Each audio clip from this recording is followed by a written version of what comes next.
the Keystone State may well be in play. Very much so. Right now, the Real Clear Politics average is 3.9 in favor of Obama. But there was a Tribune Review Susquehanna poll that came out over the weekend that showed, it's a big sample too, 800 likely voters in a statewide poll, shows that it's a dead even tie.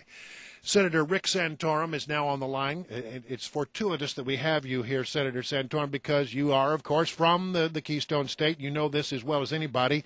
Not easy to put together a coalition that wins in a statewide election there because there's so many disparate parts of the state. How do you see the Keystone State shaping up at this hour?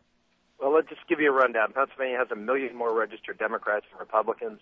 We have very few independents because unless you register by party, you can't vote in the primary. So it discourages people from registering independents. So the bulk of the people register one party or the other. But Republican registration has been picking up. Democratic registration has been slipping over the last 4 years. And remember, Pennsylvania has a conservative Republican governor. It has Pat Toomey is a Republican senator who is one of the most conservative senators in the Senate. It has, I think, 11 of the 18 congressmen are Republicans. You have a Republican state Senate for 30 years, a solid majority of 30 to 20, and you have a Republican state House. So everyone says, "Oh, Pennsylvania is so hard." It's been hard because I'll ask you a question. I'll trivia question you. When's the last time the Republican Party nominated a candidate for president from east of the Mississippi? It's been a while. 1948. Yeah, wow. I couldn't even think of one. Okay, Wow. so the idea Dewey. that Dewey. So the idea that Pennsylvania is tough, yes, it is, but we haven't necessarily nominated people in Pennsylvania's wheelhouse, and nominating Arizonans and Texans and folks who don't talk like us and maybe have a little different idea of some things is a little harder to win in the Philly suburbs, which is what you have to do if you're going to win Pennsylvania. And so, on that point, the Romney comes into town and holds a thing out there in Bucks County, which is right on the edge of Philadelphia. And what, right. 35, 40,000 people showed up? Yeah, look, Romney is a candidate that can do well in the Philadelphia suburbs. And the key for him, though, is can he energize the turnout in the central and western part of the state? The center part of the state's always been very conservative. The western part of the state has been conservative but Democrat. It is now conservative and increasingly Republican. And so the question is, with the energy issue being front and center in western and central Pennsylvania, which is with the Marcellus Shale and the fracking, the jobs that that's creating, and the president's hostility to that technology and to energy generally in the coal countries and gas countries of Pennsylvania, is that enough to generate turnout to help Mitt Romney with his better margins he's going to get in suburban Philly? And Senator Santorum, you're talking about those center staters. These are the people I believe that Barack Obama, when he was running in 2008, referred to as those that cling to their Bibles and their guns, if I remember right. Yeah, that's right. A lot of those voters are Catholic, just like you, just like me. And if you're like me, I think you always get a little disheartened when you see the American bishops make a political statement, send out a written statement about politics, because it's always sort of wishy-washy. But, boy, in your state, the bishops of Pennsylvania sent out a really strong message this week about values voting and about utilizing your Catholic faith and how that should guide your vote. I'd love for you to comment on that and how that might be a wild card here for Mitt Romney. Well, the interesting is that Mitt Romney, as you know, we always talk about how Mitt Romney is, the concern is how he's going to do among evangelical voters because of the Mormon issue, which, really hasn't surfaced itself, but of course we all know it's sort of out there under the radar screen in some degree. We just don't know how much it's going to show itself. But that's not a big issue in Pennsylvania. Pennsylvania does, obviously has an evangelical population, but the Catholic population is really the key in Pennsylvania.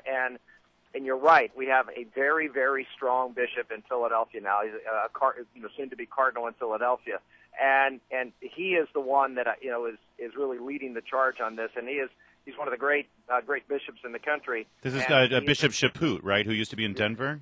That's correct, Archbishop Chaput. And that leadership means a lot. It's going to mean a lot in the Philadelphia area, which we just simply haven't had that leadership in a long, long time. That's been credible and he's done that. So all of these, there's a lot of little factors out there that make this race a plausible race. I'm not suggesting that Mitt Romney's going to win Pennsylvania, but it's going to be a lot closer. And if you look at the polls that show, frankly, all of the polls, it also shows the Senate race closing. So it's not like, well, the Senate race is still a blowout and Romney is closing. They're both closing, and that synergy could really help. All right, so nobody leaves today without making an official prediction. We know where your heart lies, but give me your best assessment about how this all plays out tomorrow night. Well, if I was a poker player, I'd rather have Mitt Romney's hand than Barack Obama's hand. Really? Yeah, I would. Look, I wouldn't be betting a house on it, but I would put a bet on this hand only because you have a president who has been as dominant a force in politics and as pervasive in the media as any president in history. He's not going to pick up votes coming down the stretch. I mean, if you were going to vote for Barack Obama, you've already voted for him. I think the undecided voters are going to go overwhelmingly for Romney or not vote at all. And the other issue is energy. There is no question. I don't care. They can spin all they want. There's no more. The energy is clearly on the Republican side, and all of these polls that show Obama winning or closely ahead also predict a higher Democratic turnout than Republican turnout. I just think that's wrong. And if that's wrong, then Romney wins a close election. And if it's really wrong, he could win it actually in a pretty strong way. Strong meaning 4 points. Senator Santorum, quickly, you made your case in the Republican primary that you could appeal to those blue-collar voters in Ohio and eastern Pennsylvania and through the Midwest. That seems to be where this election's coming down. Do you think Governor Romney has done the job?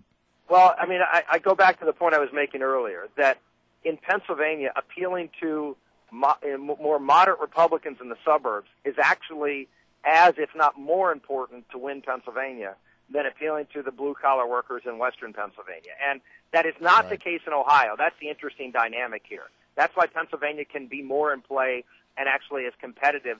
Ohio generically is more Republican than Pennsylvania, but Romney's appeal to more moderate Republicans in the suburbs is actually a much stronger play for him than it is in Ohio, and that's why I think Pennsylvania is as close as it is. Well, we got to leave it right there. Listen, I want to thank you for a couple of things. Thanks for coming on this morning, but also during the primary. I must say, when I was out there and we would bump into each other, you would always stop and spend a few moments with me, and it was greatly appreciated.